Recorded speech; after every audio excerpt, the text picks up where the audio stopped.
The recent shooting in KLIA has been brought back to Selangor for further investigation. Bukit Aman Criminal Investigation Director Datuk Sri Muhammad Shuhaili Muhammad Zain said the suspect Hafizul Hawari could have been planning to hide in a neighbouring country before planning to flee to Mecca, Saudi Arabia. Shuhaili said in a press conference on Tuesday that the police were unsure of the details of the man's plan to escape the country. However, they had found a sum of foreign money and a passport that was in his possession. 38-year-old Hafizul was arrested by the authorities in Kota Baru on Monday after being on the run for attempting to shoot his wife at KLIA Terminal 1 on early Sunday. However, a bullet hit one of the woman's two bodyguards. Hafizul then fled the airport, prompting police to launch a manhunt. Shuhaili said the man was arrested after he tried to collect a health test report from a private hospital in Kota Baru. Hafizul was also found to be staying at a hotel near the hospital. After the incident at KLIA, the suspect travelled to Kelantan in a Honda Civic, bearing a fake registration number to avoid being detected by the authorities. Based on preliminary investigations, the police found that the suspect was a Hafiz, a Muslim who knows the Quran by heart and had studied at a lodge in Repek, Pasir Mas. When asked about the motive for the attack, Shuhaili said the police believed it was about personal issues between the suspect and his wife. Shuhaili said the police were also confident that the suspect was acting alone and was not scheming with other persons. In the wake of Sunday's shooting incident, Transport Minister Anthony Loke says the National Security Council, Police and the Malaysia Airports Holdings Berhad will further ways to enhance security at KLIA. He says this includes a proposal for the airport to have scanners to detect members of the public carrying prohibited items such as firearms. Kalau untuk installing metal scanners at the entrance, any plans for that? Sekarang ini belum lagi sebab banyak kita memerlukan perbincangan lebih lanjut dulu. Apa-apa langkah spesifik perlulah mengambil kira berbagai pertimbangan. Dan setakat ini saya rasa perbincangan lebih lanjut perlu diadakan di antara pihak polis dengan pihak MHB. Bila perbincangan itu akan dibuat awal ini? Cepat mungkin lah. Sebab pihak polis pun telah memberikan kenyataan dan mereka mengambil tindakan yang pantas dalam perkara ini. Saya yakin pihak polis akan memberikan nasihat dan juga berbincangan lebih lanjut dengan pihak MHB. Private companies are welcome to invest in providing charging facilities for electric vehicle. Transport Minister Anthony Loke says there were only a few hundred charging facilities currently nationwide and that the government aims to have 10,000 EV charging stations in operation by 2025. This, he said, will require investment from the private sector for EV charging stations to be placed in strategic locations on highways where people are. Loke said this after launching Evolution's nationwide EV charging station rollout in Kuala Lumpur. Separately, he said road tax for EVs will be charged at a lower rate after the EV initiative ends at the end of this year. Currently, EV owners are exempted from paying road tax until 2025. The road tax rate for EVs will be announced by the end of this month or early next month at the latest. CIMB Group announced today that its Group CEO, Dato' Abdul Rahman Ahmad, will step down on June 30th. He will return to Pemodaran Nasional Berhad (PNB) as its President and Group Chief Executive effective July 1st. Rahman, who led CIMB since 2020, was President and Group Chief Executive of PNB from 2016 to 2019. Meanwhile, CIMB said the announcement on its new Group CEO will be made in due course, pending regulatory approval. CIMB was down 1.5% to close at 6 ringgit 48 cents today. Shares of the lender have climbed nearly 13% so far this year.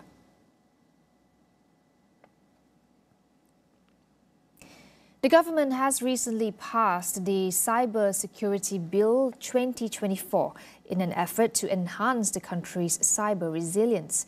Here to discuss what the bill entails and how it will strengthen Malaysia's cybersecurity landscape is Associate Professor Dato' Dr. Hussein Jazri from Taylor's University. The name of the bill is Malaysia Cybersecurity Act, right? It will become an act. But we have to be aware that this act is not meant for an individual. Like you mentioned about personal data protection just now. So personal data protection falls under a different act. Is under Personal Data Protection Act. And if we're talking about scams just now, cyber crimes in the form of scams and attacks to fellow citizens in Malaysia, that falls under different law as well, which falls under Computer Crime Act 1997. And this law is also need to be revised, definitely, because the amount of scams and the sophistication of scams requires it to be relooked again. So the beauty of cybersecurity bill that has been approved by the Parliament is that it enables the country to have a coordinated effort in terms of protecting all entities under the critical sectors. There are 11 critical sectors that are implicated by this bill. Among these sectors are banking and finance, transportation, defense, communication, energy, agriculture, healthcare, and the government sector. Hussein also outlined some of the safeguards that the bill would put in place. This act, Cybersecurity Act, is binding to both sides, to the private sector as well as to the government. So government entities are also defined to be bound to follow this act as well. The only difference is that prosecution cannot be done or cannot be put forward for the government agencies. That is the only exception to the rule, in the sense that you cannot bring government bodies to court in that sense, because I think that's the natural protection of the government machineries. Some immunity in I would say in implementing the law, and this is not new. I think the same clause is also available in the Singapore Cybersecurity Act as well. We'll go for a quick break. Stay tuned for more.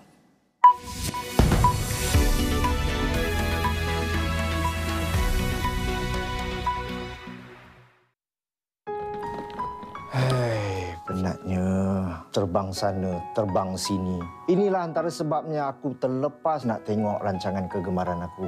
Tapi apa dah hal? Dengan adanya Astro Go, balik je daripada kerja, aku boleh stream bila-bila masa, di mana jua. Sekejap, Tarmim! Sekejap, Tarmim! Aduh, dia ni memekak ajalah. Stream tempat lain lah. Aman sikit. Sekejap.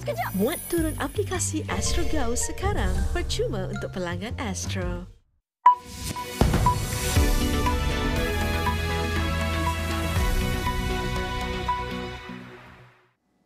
Welcome back. Outgoing Singapore Prime Minister Lee Hsien Loong will remain in the cabinet as senior minister after stepping down as leader of the government next month.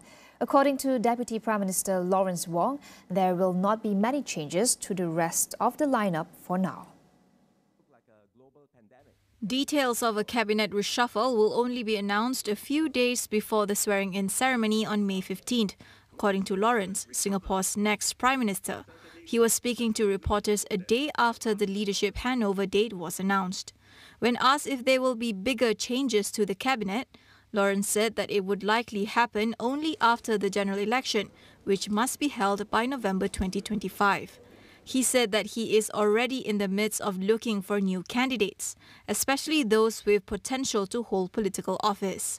The 51-year-old added that one of his key priorities would be to form the best possible team to serve Singapore and Singaporeans, and he wants to have both change and continuity. Australian police have declared the stabbing at a church in Sydney on Monday a religiously motivated terrorist act.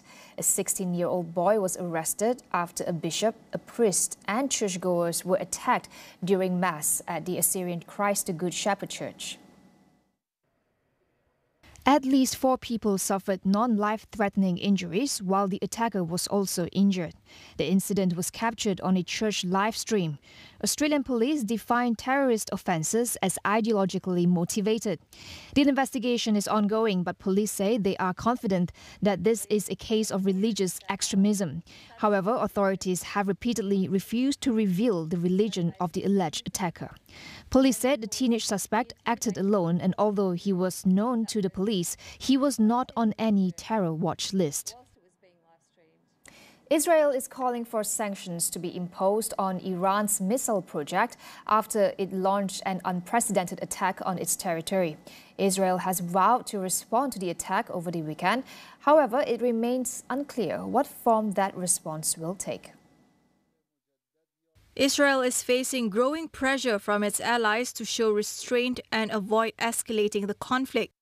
Iran says the attack, the first direct military action against Israel from Iranian soil, was proportionate and legal in retaliation for the bombing of its consulate in Syria. Most of the rockets and drones were shot down by Israel's Iron Dome defense system, with help from the US, UK, France and Jordan. While Iran's foreign ministry said the country was not seeking to escalate regional tensions, its president Ibrahim Raisi warned that any action against Iranian interests would be dealt with severely. The United Nations nuclear watchdog has also expressed concern about possible Israeli targeting of Iranian nuclear facilities, especially with International Atomic Energy Agency (IAEA) inspectors on the ground. The IAEA regularly inspects Iran's main nuclear sites, such as the enrichment facilities at Natanz, which are at the heart of the country's nuclear program. Iran says its nuclear program is entirely peaceful, but Western powers accuse Tehran of trying to make atomic bombs. A fire broke out at Copenhagen's historic Old Stock Exchange building today, one of Danish capital's oldest and well-known buildings.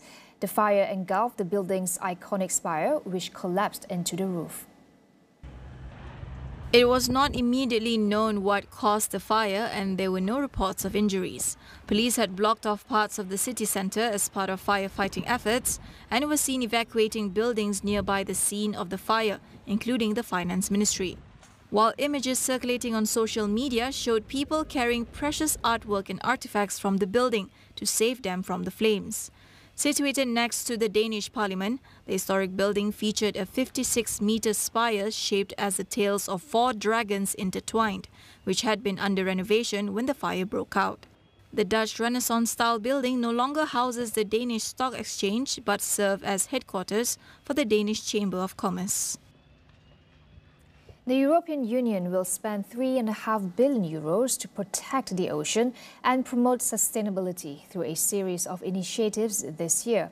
It pledges 40 commitments ranging from fighting marine pollution to supporting sustainable fisheries and investments.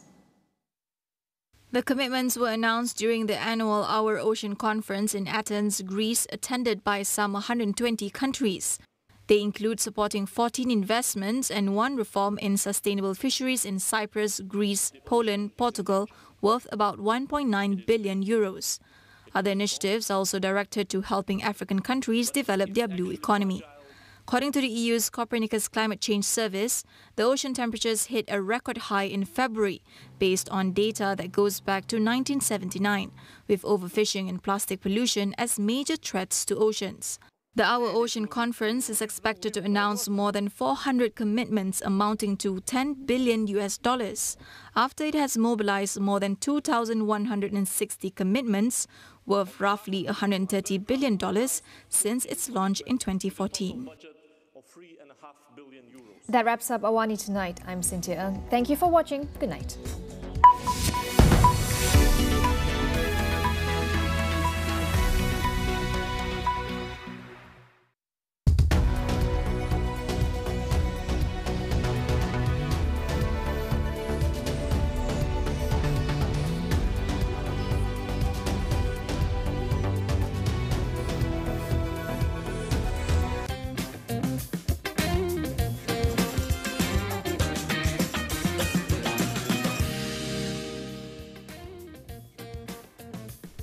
Hello and good evening. I'm Melissa Idris. Welcome to Consider This. This is the show where we want you to consider and then reconsider what you know of the news of the day.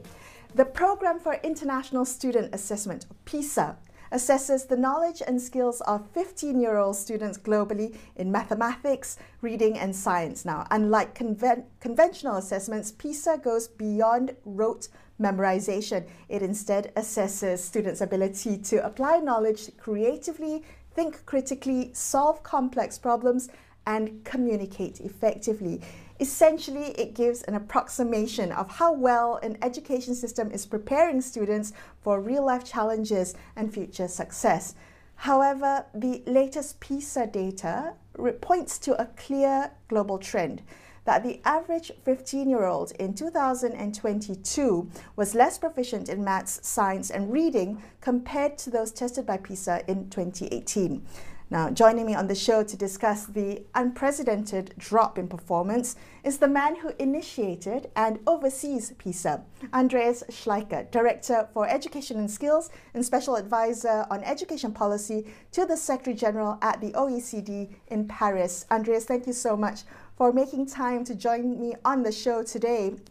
If I may begin our conversation by focusing on Malaysia's performance in PISA 2022. Malaysia, as you know, saw declining PISA scores in all literacy measures, but especially worrying was a significant downtrend in mathematics and science. Now, I'm just wondering how we should be interpreting this.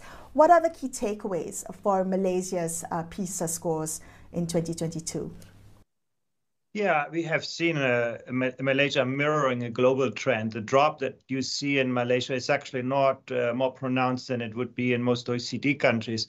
But it is worrying. It is worrying that in a world that demands more from young people in terms of mathematical knowledge and skills, there are many young Malaysians who are not sufficiently prepared for that. Many of them can reproduce what they have learned. I'm not putting that into question, but they have great difficulties to creatively use and apply their knowledge in real world settings. So I do think that downward trend is of concern, but it's not unusual. We have seen that across most countries, really. The pandemic clearly has not been helpful, school closures, but there are other effects as well that we need to consider. Right. So just very quickly, maybe you can help put the scores into context. I'm just wondering what these levels look like for Malaysia in a 15-year-old student, because it says that 40% of Malaysian students or 15-year-olds don't meet the minimum international standards when it comes to math, science, and reading. I mean, this means that they haven't reached that level 2 proficiency in the PISA assessment. What does that mean in real life terms? Yeah, level 2 is basically this threshold where you move beyond just remembering, simple formulas, being able to count, to be able to think like a mathematician, to have, a fundamental understanding of important concepts. If you want to follow the debate on climate change, you need to know what the idea of an exponential function is. If you want to live with uncertainty, you need to be able to think in terms of probabilities. And what you can see is that this is a formidable challenge for many young people in Malaysia. They can count, they can use basic mathematical procedures, but they cannot apply and use them in a real world context. Right. Well, you mentioned a bit earlier, Andreas, that the world is demanding more from young people in terms of math literacy. I'm just wondering, how has literacy changed? What is literacy for the 21st century? Well, everything is mathematics today. If you want to understand the evolution of a pandemic, you need to understand, a mathematical function. You need to understand, statistical likelihoods and everything around us really expresses itself in mathematical concepts. Mathematics is the language through which we can reconcile the present and the future. We can make decisions. We can make rational decisions. If you take a loan, many young people now have access to money on their smartphones. If you do not know what an interest rate is, good luck. So I do think there are some really, really important. That wasn't the case in the past. In the past, society shielded you quite well from those kinds of phenomena, but today mathematics really is everywhere. The world really requires that from us.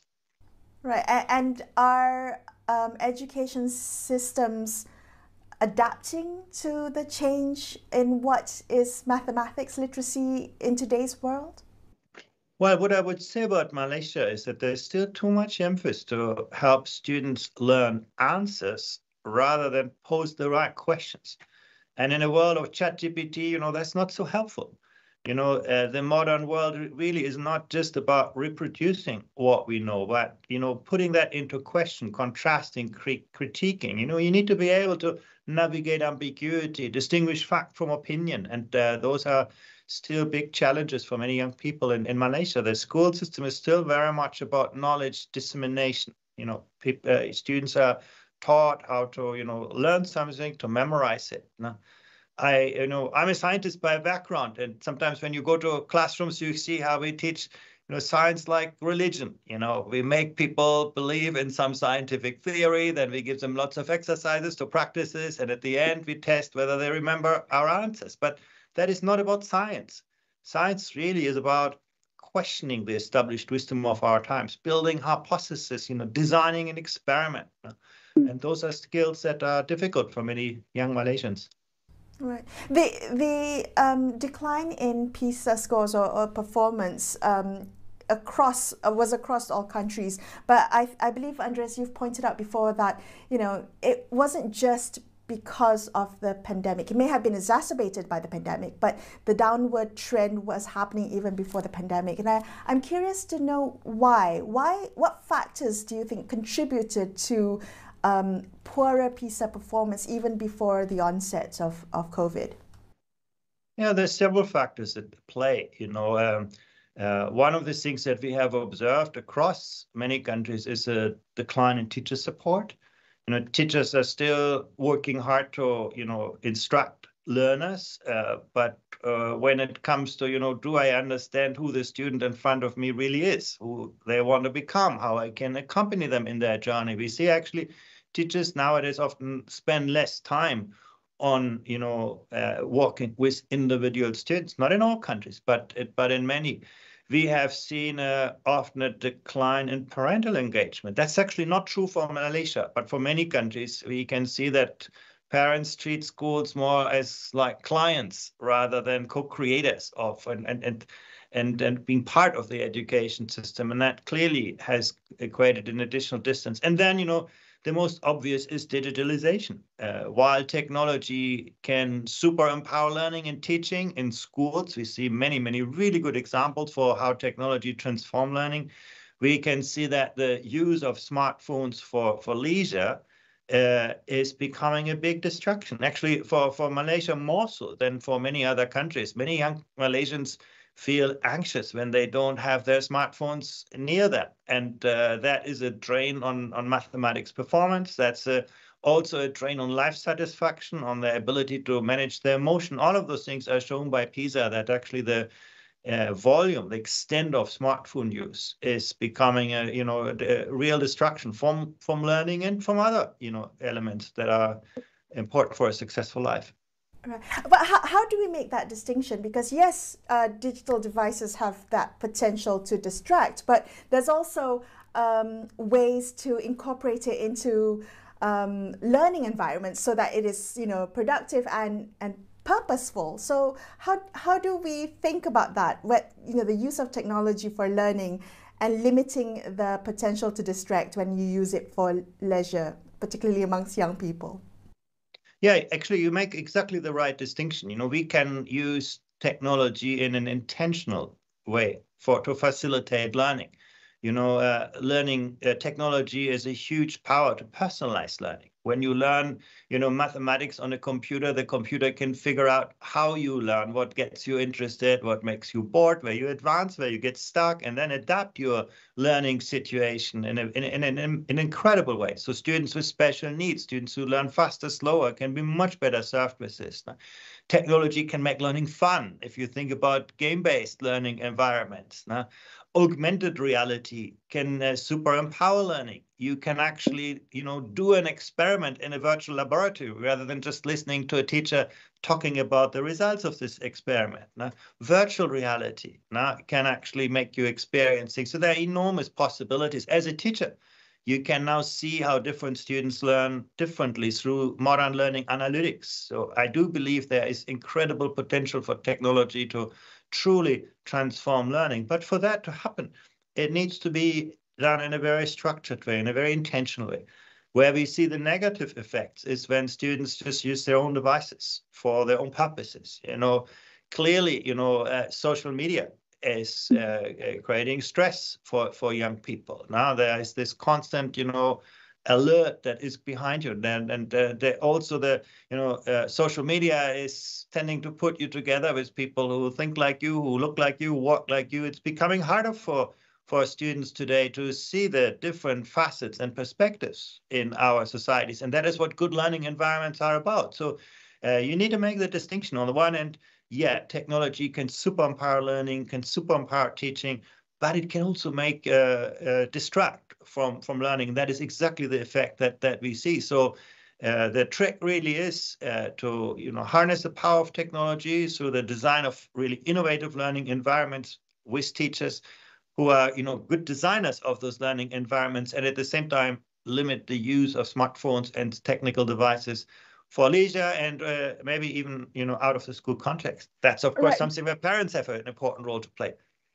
For sure. I'm curious though, just given that how much of our lives are online and how the way we consume information has changed, and that includes 15-year-olds and younger people, what does that do to one's literacy? Let's say for reading literacy, for instance, the way we're consuming information online may not be the same way as someone who is consuming or reading books the way they were decades ago. What impact have you seen through PISA surveys? In PISA, we measured digital literacy. And by this, we don't just use can you use your smartphone or your tablet, but we look at, can you distinguish fact from opinion? Can you navigate ambiguity? Can you manage complex information? Can you integrate different information sources? Those kinds of things. And the most interesting finding was, the students who had read books of 100 pages or more were doing a lot better on digital literacy than the students who were just using their smartphones. So what I'm saying here, actually, many of the skills that you need in the digital world are actually learned best outside the digital world, to think critically, to actually manage long, complex information. It takes, effort. It takes time to read a long kind of text. It's easy to read, a few characters on your smartphone, but it makes learning and reading often superficial and sometimes even biased. You tend to reinforce your own beliefs on certain kind of algorithms that don't give you the full perspective. Now, so again, I think good teaching in school is not about just technology. It's about helping you to understand and live with technology. If you do not understand an algorithm, you're going to be soon the slave of that algorithm. Right. So are you encouraging young people to read more for leisure, read books, and not just smartphones? Yeah, to read, to socialize. I do think it's very, very important that education is not a transactional business. It's always a social, relational experience. If you're a teacher, yes, you need to be a good instructor, but you also need to be a good coach, a good mentor, a good facilitator, good evaluator, a good designer of innovative learning environments, maybe even a good social worker. To the social and emotional kind of components are of increasing importance, and we should, not sideline them, neglect them in the transmission of knowledge.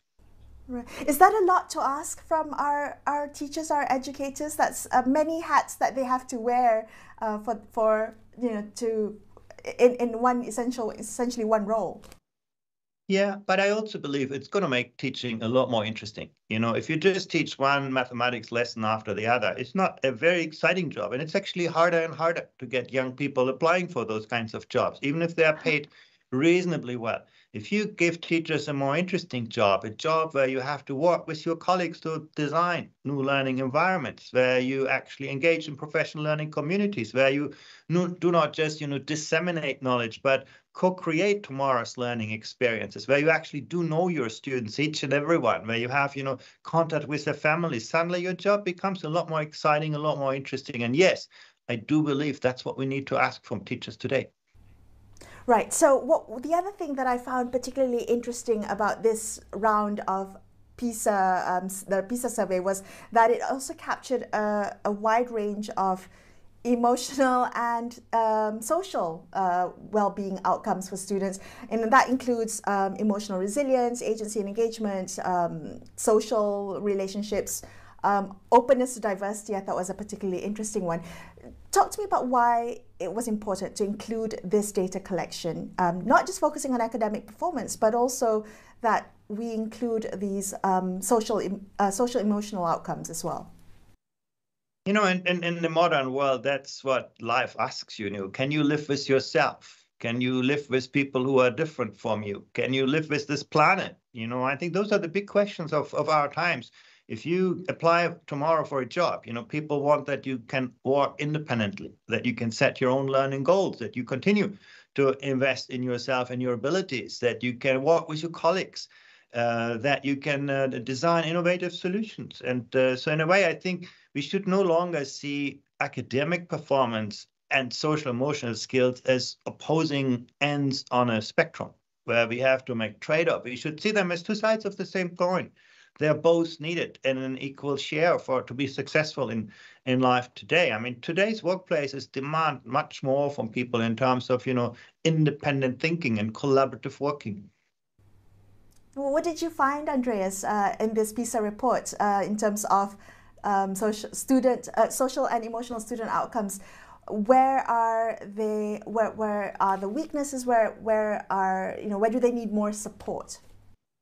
Yeah, this is very interesting. You do have education systems. Hong Kong is an interesting example where students do extremely well academically, but psychological well-being, emotional resilience is actually less well developed. If you look to Brazil, it's the opposite. Brazilian students are not so great in math and science, but they're generally happy students and very resilient students. But there are education systems that are actually quite good at the whole spectrum. And that's really interesting that, you don't have to make a trade-off. You can see, for example, Estonia and Finland in Europe doing quite well on that. And Singapore also, I think, has seen an important improvement on the social emotional spectrum. They used to be entirely focused on academics. And so I do think there is a good number of countries that show us that actually it's not to develop academic performance at the expense of emotional well-being, but through social emotional development. What are they doing, these countries, Andreas? What are the commonalities that these countries are doing that they've got it right? Yeah, it comes down to what happens in the classroom, the quality of student-teacher relationships. Students perceive those teachers to be good mentors, to be good coaches, not just great instructors. Students have agency. They actually, do the experiment, maybe in a virtual laboratory, but they do it rather than listening to a teacher talking about the results of the experiment. So I think you cannot, be what you cannot see and what you cannot do. So actually those learning environments are much more, project-based, experiential, where students are more active players. Sometimes, learning takes place out of school context. What we also see in those education systems, there's usually a very close connection between school and families.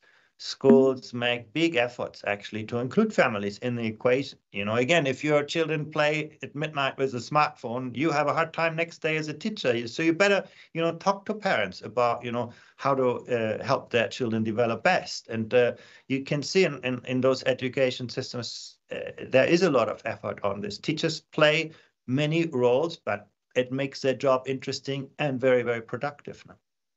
What we have seen in countries that do not do so well is often, a kind of commodification of education. Students are seen as passive consumers of prefabricated content. Teachers are seen as some kind of service providers and parents as clients. There's a lot of distance between the people, and that creates loneliness among students, a lack of sense of belonging, and often poor levels of resilience.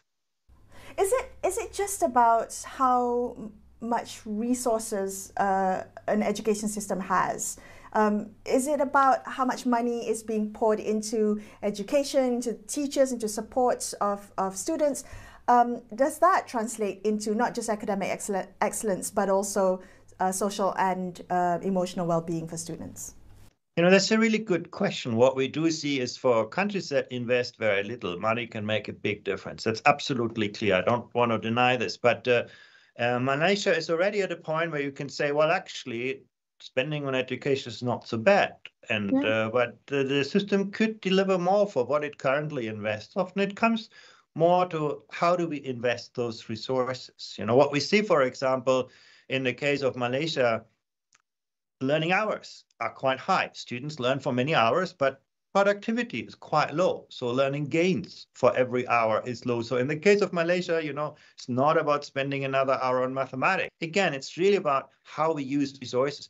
Are we able to attract the most talented teachers to the most challenging classrooms? What you can see in the case of Malaysia is that variability in school performance is quite high. That some schools do really well, other schools are not so great. And again, a good education system actually is very good in attracting the most talented teachers to the most challenging classrooms, making it attractive for teachers to work where things are really, really important and difficult.